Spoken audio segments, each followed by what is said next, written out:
आज का ये एपिसोड शुरू करने से पहले एक छोटी सी बात। क्या आप भी अपना पॉडकास्ट बनाने की सोच रहे हैं? तो एंकर ट्राई कीजिए। ये पॉडकास्ट बनाने का सबसे आसान तरीका है।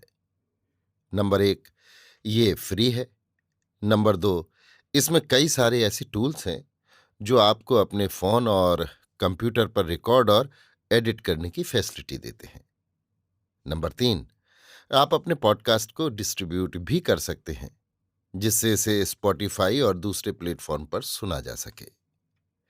तो डाउनलोड कीजिए फ्री एंकर ऐप या विजिट कीजिए anchor.fm पर अपना पॉडकास्ट स्टार्ट करने के लिए। ये तो थी एक छोटी सी जानकारी, और अब शुरू करते हैं एपिसोड का सिलसिला। तो आज के एपिसोड में लीजिए सुनिए रविंद्रनाथ टैगोर के लिखे उपन्यास गोरा के 37वें भाग को मेरी यानी समीर गोस्वामी की आवाज में। सुचरिता की मौसी हरिमोहिनी के कारण परेश बाबू के घर में बड़ी अशांति उत्पन्न हुई। इस अशांति का वर्णन करने के पहले हरिमोहिनी ने सुचरिता को जो अपना परिचय दिया था वो यहां संक्षेप में लिखा जाता है। उन्होंने कहा, मैं तुम्हारी मां से 2 साल बड़ी थी। पिता के मन में हम दोनों बहनों के आदर की सीमा न थी। आदर क्यों न हो, उस समय अपने बाप के घर में केवल हम ही दोनों बालिकाओं ने जन्म लिया था। घर में और कोई लड़का बच्चा न था। चचा हम दोनों बहनों को बराबर गोद में लिए रहते थे। धरती पर पैर रखने का हमें अवकाश नहीं मिलता था। मेरी उम्र जब 8 वर्ष की हुई तब कृष्णनगर के विख्यात चौधरी घराने में मेरा विवाह हुआ। वे जैसे ही कुलीन थे वैसे ही धनी भी थे, किंतु मेरे भाग्य में सुख न लिखा था। ब्याह के समय लेन देन की बात पर मेरे ससुर के साथ पिताजी का झगड़ा हो गया। मेरे पिता के उस अपराध से मेरे ससुर बहुत दिन तक बिगड़े रहे। मेरी ससुराल के सभी लोग कहने लगे, हम अपने लड़के का दूसरा विवाह करा देंगे, तब देखेंगे कि उस लड़की की क्या दशा होती है। मेरी दुर्दशा देखकर ही पिता ने प्रतिज्ञा की थी, अब कभी धनवान के घर लड़की का ब्याह न करूंगा। इसी से तुम्हारी मां को गरीब के ही घर में ब्याह दिया था। मेरे ससुर के परिवार में बहुत लोग एक साथ रहते थे। 9-10 वर्ष की उम्र में ही मुझे बहुत लोगों की रसोई बनाने का भार दिया गया। 50-60 व्यक्ति नित्य भोजन करते थे। सबको खिला पिलाकर तब मैं किसी दिन सिर्फ रूखा सूखा भात और किसी दिन दाल भात खाकर ही रह जाती थी। किसी दिन लोगों को खिलाते पिलाते 2 बज जाते थे। किसी दिन कुछ मात्र दिन रह जाता था, तब मैं खाती थी। भोजन करने के बाद फिर तुरंत रात के लिए रसोई चढ़ानी पड़ती थी। रात में भी 11 बजे के पूर्व मुझे कभी भोजन करने का अवसर नहीं मिलता। मेरे सोने के लिए कोई खास जगह न थी। जिस दिन जहां जगह मिल जाती वहीं सो रहती थी। किसी दिन तो चटाई बिछाकर रात भर जहां की तहां अकेली पड़ी रहती थी। घर के सभी लोगों की मुझ पर अनादर दृष्टि थी। मेरे स्वामी भी उस पर कुछ ध्यान न देते थे। वे भी बहुत दिनों तक मुझको दूर ही दूर रखकर उन लोगों के साथ मिले रहे। जब मेरी उम्र 17 वर्ष की हुई तब मेरी कन्या मनोरमा ने जन्म लिया।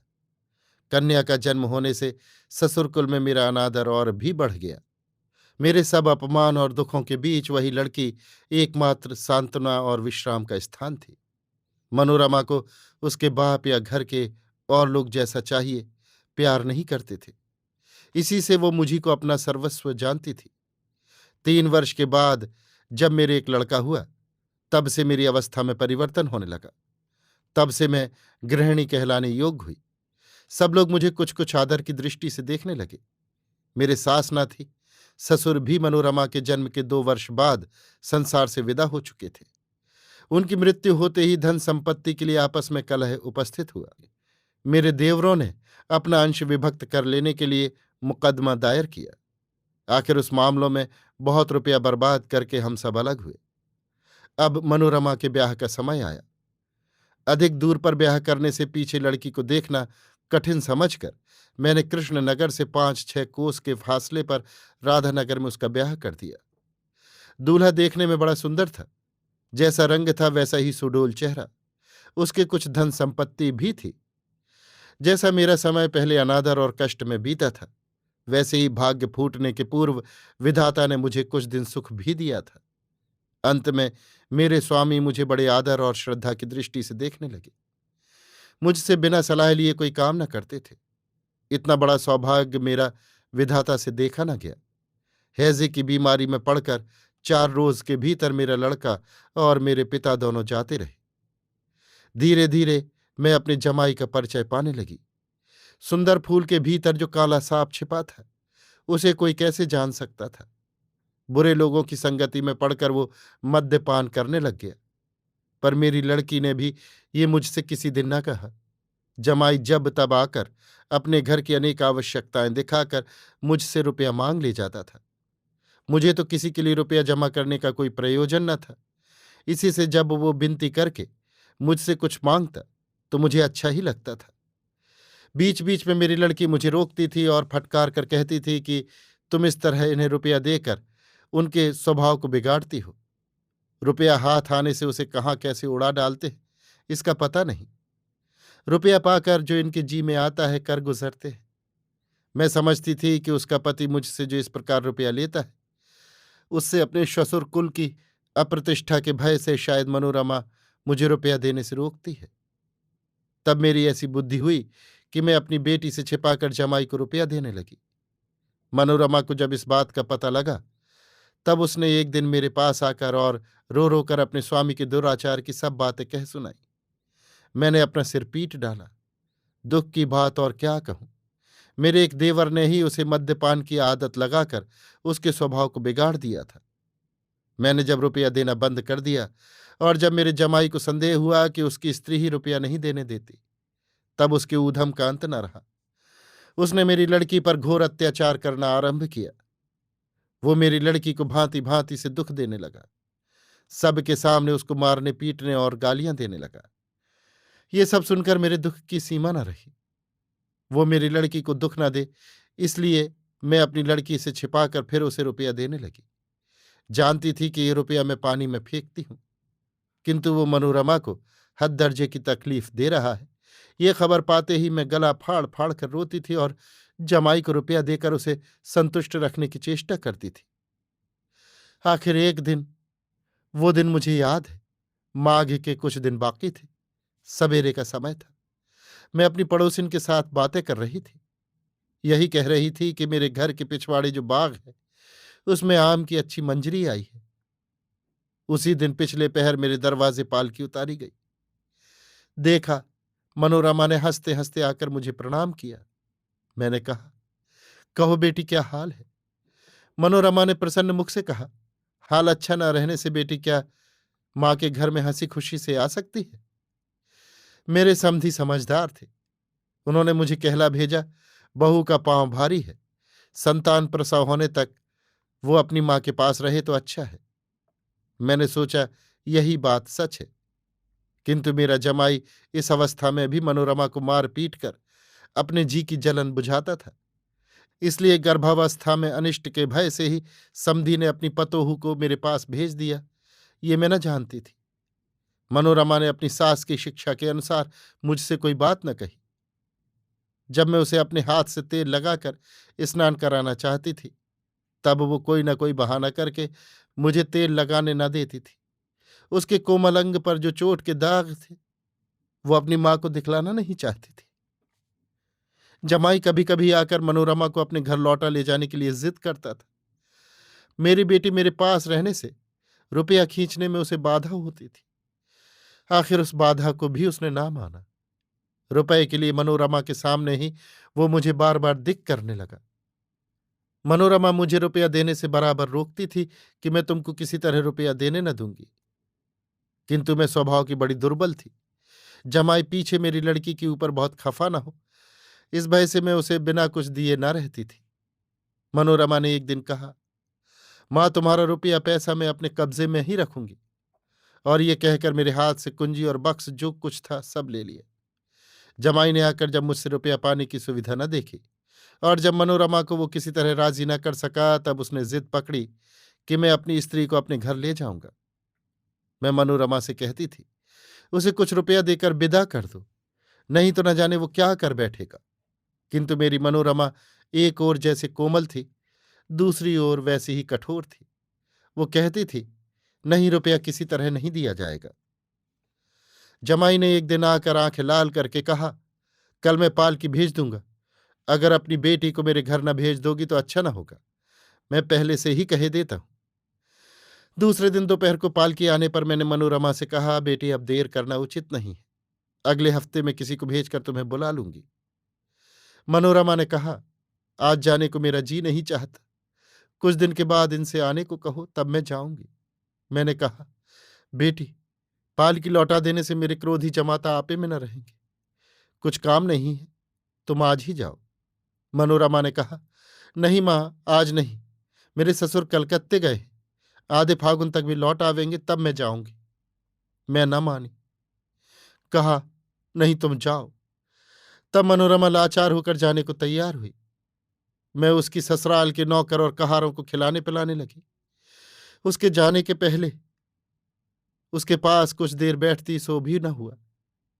उस दिन उसके साथ दो एक बात करती, अपने हाथ से उसको भूषण वसन पहनाती, उसका श्रृंगार करती। वो जो खाने को पसंद करती सो उसे खिलाकर विदा करती। ऐसा अवकाश मुझे न मिला। पालकी में सवार होने के पहले उसने पैर छूकर मुझे प्रणाम किया और कहा, मां, मैं अब जाती हूं। मैं क्या जानती थी कि वो सचमुच मेरे घर से सदा के लिए जाती है। वो जाना नहीं चाहती थी, मैंने बरजोरी उसे विदा कर दिया। उस दुख से आज तक मेरी छाती जल रही है। वो किसी तरह ठंडी नहीं होती। वो उसी रात को ससुराल पहुंची और उसी रात में उसका गर्भपात हुआ। गर्भपात होने के साथ उसकी भी मृत्यु हो गई। जब मुझे ये खबर मिली, उसके पूर्व ही उसकी लाश जला दी गई। मैं उसका मुंह भी देखने न पाई। जो बात कहने की नहीं, करने की नहीं, सोचने की नहीं, सोचकर भी जिसका अंत नहीं हो सकता, वो दुख क्या साधारण दुख है। वो तुम न जानोगी, जानने का कोई प्रयोजन भी नहीं। मेरे तो एक एक कर सभी चले गए, किंतु तो भी विपत्ति का अंत न हुआ। मेरे स्वामी और मेरे पुत्र की मृत्यु होते ही देवर लोग मेरी संपत्ति के ऊपर दांत गड़ाने लगे। यद्यपि ये जानते थे कि मेरी मृत्यु के अनंतर मेरी धन संपत्ति सब उन्हीं की होगी, तो भी उतने दिन तक धैर्य धारण करना उनके लिए कठिन हो गया। मैं इसमें किसको दोष दूं? सब दोष मेरे फूटे कपाल का ही है। मेरे सदृश अभागिन का जीता रहना ही मेरा एक भारी अपराध था। संसार में जो लोग अनेक प्रकार के स्वार्थों से संबंध रखते हैं, वे मेरे सदृश अनावश्यक प्राणी का जीना क्यों पसंद कर सकेंगे? जब तक मनोरमा जीती रही, तब तक मैं देवरों के भुलावे की बातों में न आई। वे लोग मेरी संपत्ति हथियाने के लिए भांति भांति की चेष्टा करने लगे, परंतु मैं उन लोगों के प्रपंच में न फंसकर अपनी संपत्ति की, जो मेरे अधिकार में थी, बराबर रक्षा करती रही। मैंने यही अपने मन में निश्चय किया था कि जब तक जीती हूं, क्यों अपना घर बर्बाद करूं। खर्च करके जो बचेगा वो मनोरमा को दे जाऊंगी। मैं अपनी कन्या के लिए रुपया जमा कर रही हूं। ये सुनकर मेरे देवरों का जी जल उठा। वे लोग समझते थे मानो मैं उन्हीं का धन चुरा कर बेटी के लिए जमा कर रही हूं। मेरे स्वामी का नीलकांत नामक एक पुराना विश्वासी कर्मचारी था। वही मेरा सच्चा सहायक था। जब मैं अपने धन का कुछ अंश उन्हें देकर आपस में मेल कराना चाहती थी, तब वो मुझे रोकता था और इसमें अपनी सलाह देने को कभी राजी न होता था। वो कहता था, देखेंगे कि हमारे अंश का एक पैसा भी कोई ले सकता है। आखिर मेरा हक हड़पने के लिए देवरों की ओर से झगड़ा होने लगा। उसी समय मेरी लड़की का देहांत हो गया। उसके दूसरे ही दिन मेरे मंझले देवर ने आकर मुझे वैराग्य लेने का उपदेश दिया। कहा, भाभी, ईश्वर ने तुम्हें जिस दशा में पहुंचा दिया है, उससे तुम्हें अब घर रहना उचित नहीं। अब तुम किसी तीर्थ में जाकर अपने जीवन का शेष समय बिताओ, धर्म कर्म में मन लगाओ। हम लोग तुम्हारे खाने पहनने का प्रबंध कर देंगे। मैंने अपने गुरु महाराज को बुलाया और उनसे कहा, महाराज जी, मैं इस असह्य यंत्रणा से कैसे उद्धार पाऊंगी? उसका उपाय बता दीजिए। घर के किसी काम में मेरा जी नहीं लगता। मेरे हृदय में शोक की आग दिन रात जलती रहती है। मैं जहां जाती हूं, जिधर जाती हूं, कहीं मेरी ज्वाला शांत नहीं होती। इस यंत्रणा से मुक्त होने का कोई मार्ग नहीं सूझता। गुरु महाशय ने मुझको हरि मंदिर के भीतर ले जाकर कहा, आज से तुम इनका भजन करो। ये गोपी रमण जी ही तुम्हारे स्वामी, पुत्र, कन्या सब कुछ हैं। इनकी सेवा करने ही से तुम्हारे सब दुख दूर होंगे। तब से मैं दिन रात ठाकुर जी की सेवा में हाजिर रहने लगी। उनको मैं अपना मन सौंप देने की चेष्टा करने लगी। किंतु जब उन्हें मेरा मन लेना पसंद न था, तब मैं उनको कैसे अपना मन देती। मुझ अभागिन का मन लेकर वे क्या करते। मैंने नीलकांत को बुला के कहा, नीलू बाबू, मैंने अपनी सारी संपत्ति देवरों को लिख देने का निश्चय किया है। वे वृत्ति के रूप में हर महीने मुझे कुछ रुपया दे दिया करेंगे। नीलकांत ने कहा, यह कभी नहीं हो सकता। आप स्त्री हैं, ये बातें आप क्या जाने। मैंने कहा, मैं अब संपत्ति लेकर क्या करूंगी। नील, ये आप क्या कहती हैं? जो आपका अंश है वो क्यों छोड़ेंगी? इस तरह का पागलपन मत कीजिए। नीलकांत मेरे हक को किसी के हाथ देना नहीं चाहता था। मैं बड़ी मुश्किल में पड़ी। जमींदारी का काम मुझे विष से भी बढ़कर भयंकर मालूम हो रहा था, किंतु संसार में मेरा यही एकमात्र नीलकांत विश्वासी था। मैं उसके मन को कष्ट देना भी नहीं चाहती थी। उसने कैसे कैसे दुख झेल कर मेरे अंश को बचाया है, ये सोचकर मैंने उसकी बात काट कर अपने मन से कोई काम करना उचित न समझा। आखिर एक दिन मेरे मन में क्या आया, मैंने नीलकांत से छिपकर देवरों के कहने पर एक कागज पर दस्तखत कर दिया। उसमें क्या लिखा था मैं अच्छी तरह नहीं जान सकी। मैंने सोचा, मुझे सही करने में क्या डर है। मैं कौन सी वस्तु अपने पास रखना चाहती हूं जिसके चले जाने से मुझे कष्ट हो। जब मैं यों ही अपनी संपत्ति देने को तैयार हूं, तब कोई ठक्कर ही क्या करेगा। सब तो मेरे ससुर का ही है। उनका धन उनके बेटे पावे, इसमें मेरा क्या। लिखा पढ़ी रजिस्ट्री आदि सब हो गई। तब मैंने नीलकांत को बुलाकर कहा, आप रुष्ट न हो, मेरे पास जो कुछ था सब लिख पढ़ दिया। मुझे अब किसी से कुछ प्रयोजन नहीं। नीलकांत ने चौंक कर कहा, आपने ये क्या किया? जब उसने दस्तावेज की नकल पढ़ी, तब उसने जाना कि मैंने सच कहा है। साथ ही मैंने अपना सब अधिकार त्याग दिया है। ये जानकर नीलकांत के क्रोध की सीमा न रही। जब से मेरे मालिक की मृत्यु हुई, तब से मेरा हक बचाना ही उसके जीवन का एक प्रधान उद्देश्य था। उसकी सारी बुद्धि और शक्ति उसी हक की हिफाजत में लगी रहती थी। इस हक को लेकर उसने कितने मामले मुकदमे लड़े, कितने वकील सुखतारों के घर देखे, कितने कष्ट सहे, इसका ठिकाना नहीं। मेरे ही काम के पीछे वो दिन रात बावले की तरह फिरा करता था और उसी में सुख पाता था। उसे अपने घर का काम देखने का भी समय न मिलता था। वो हक जब निर्बोध स्त्री के कलम की नोक के एक ही घसीटे में उड़ गया, तब नीलकांत का सब किया धरा व्यर्थ हो गया। उसके मन को शांत करना असंभव हो गया। उसने हताश होकर कहा, जाओ, आज से तुम्हारे साथ मेरा संबंध टूट गया, मैं जाता हूं। मैंने देखा नीलकांत भी मुझे छोड़कर जा रहा है।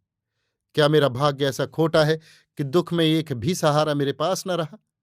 मैं अपने इस दुर्भाग्य पर बार बार पछताने लगी। मैंने अपनी भूल स्वीकार कर नीलकांत से कहा, आप मुझ पर क्रोध ना करें। मेरे पास कुछ रुपया एकत्रित है। मैं उसमें से अभी आपको 500 देती हूं।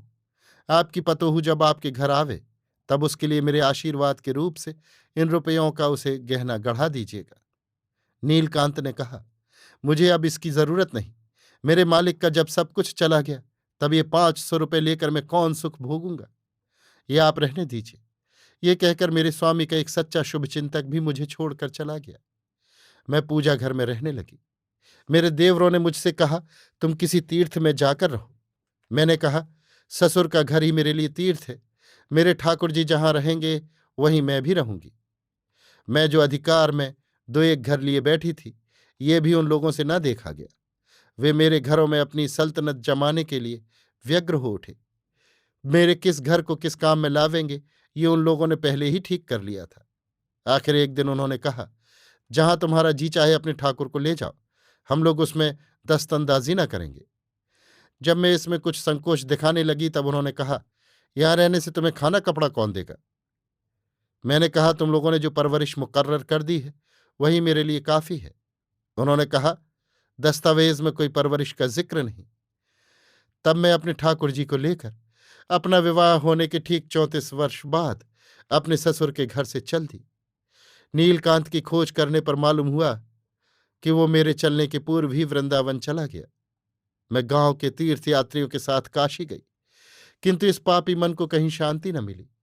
मैं ठाकुर जी से नित्य पुकार कर कहती थी, हे नाथ, मेरे स्वामी मेरे बाल्यकाल में मेरे साथ जैसा सत्य भाव धारण किए हुए थे, तुम भी वैसा ही सत्य भाव धारण कर मुझे दर्शन दो। किंतु उन्होंने मेरी प्रार्थना न सुनी। मेरे हृदय का ताप दूर न हुआ। मैं दिन रात रोया करती थी। हाय, मनुष्य के प्राण भी कैसे कठिन होते हैं। मैं 8 वर्ष की उम्र में ससुराल गई थी, फिर लौटकर बाप के घर न जा सकी।